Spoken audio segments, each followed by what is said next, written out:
बुद्धिमत्ता की परीक्षा। बहुत पुरानी बात है। उन दिनों आज की तरह स्कूल नहीं होते थे। गुरुकुल शिक्षा प्रणाली थी और छात्र गुरुकुल में ही रहकर पढ़ते थे। उन्हीं दिनों की बात है। एक विद्वान पंडित थे, उनका नाम था राधेश्याम। उनका गुरुकुल बड़ा ही प्रसिद्ध था, जहाँ दूर दूर से बालक शिक्षा प्राप्त करने के लिए आते थे। राधेश्याम की पत्नी का देहांत हो चुका था। उनकी उम्र भी ढलने लगी थी। घर में विवाह योग्य एक कन्या थी, जिनकी चिंता उन्हें हर समय सताती थी। पंडित राधेश्याम उसका विवाह ऐसे योग्य व्यक्ति से करना चाहते थे जिसके पास संपत्ति भले ही ना हो, पर बुद्धिमान हो। एक दिन उनके मन में विचार आया। उन्होंने सोचा कि क्यों ना वे अपने शिष्यों में ही योग्य वर की तलाश करें।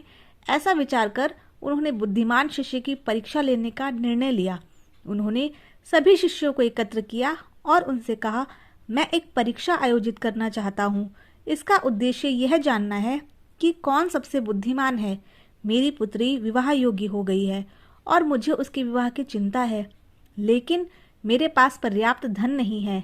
इसलिए मैं चाहता हूँ कि सभी शिष्य विवाह में लगने वाली सामग्री एकत्र करें, भले ही इसके लिए चोरी का रास्ता क्यों ना चुनना पड़े। लेकिन सभी शिष्यों को एक शर्त का पालन करना होगा।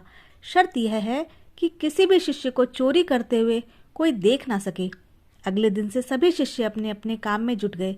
हर दिन कोई ना कोई शिष्य अलग अलग तरह की वस्तुएं चुराकर ला रहा था और गुरुजी को दे रहा था। राधेश्याम उन वस्तुओं को सुरक्षित स्थान पर रखते जा रहे थे, क्योंकि परीक्षा के बाद उन्हें सभी वस्तुएं उनके मालिक को वापस करनी थी। परीक्षा से वे यही जानना चाहते थे कि कौन सा शिष्य उनकी बेटी से विवाह करने योग्य है। सभी शिष्य अपने अपने दिमाग से कार्य कर रहे थे, लेकिन उनमें से एक छात्र निरंजन, जो गुरुकुल का सबसे होनहार छात्र था, चुपचाप एक वृक्ष के नीचे बैठा कुछ सोच रहा था। उसे सोच में बैठा देख राधेश्याम ने कारण पूछा। निरंजन ने बताया, आपने परीक्षा की शर्त के रूप में कहा था कि चोरी करते समय कोई देख ना सके, लेकिन जब हम चोरी करते हैं तब हमारी अंतरात्मा तो सब देखती है। हम खुद से उसे छिपा नहीं सकते। इसका अर्थ यही हुआ ना कि चोरी करना व्यर्थ है। उसके बात सुनकर राधेश्याम का चेहरा प्रसन्नता से खिल उठा। उन्होंने उसी समय सभी शिष्यों को एकत्र किया और उनसे पूछा, आप सबने चोरी की, क्या किसी ने देखा? सभी ने इनकार में सिर हिलाया। तब राधेश्याम जी बोले, बच्चों, क्या आप अपने अंतर्मन से भी इस चोरी को छुपा सके? इतना सुनते ही सभी बच्चों ने सिर झुका लिया। इस तरह गुरुजी को अपनी पुत्री के लिए योग्य और बुद्धिमान वर मिल गया। उन्होंने निरंजन के साथ अपनी पुत्री का विवाह कर दिया। साथ ही शिष्यों द्वारा चुराई गई वस्तुएं उनके मालिक को वापस कर बड़ी विनम्रता से क्षमा मांग ली।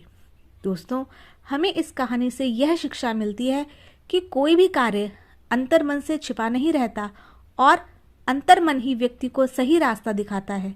इसलिए मनुष्य को कोई भी कार्य करते समय अपने मन को जरूर टटोलना चाहिए, क्योंकि मन सत्य का ही साथ देता है।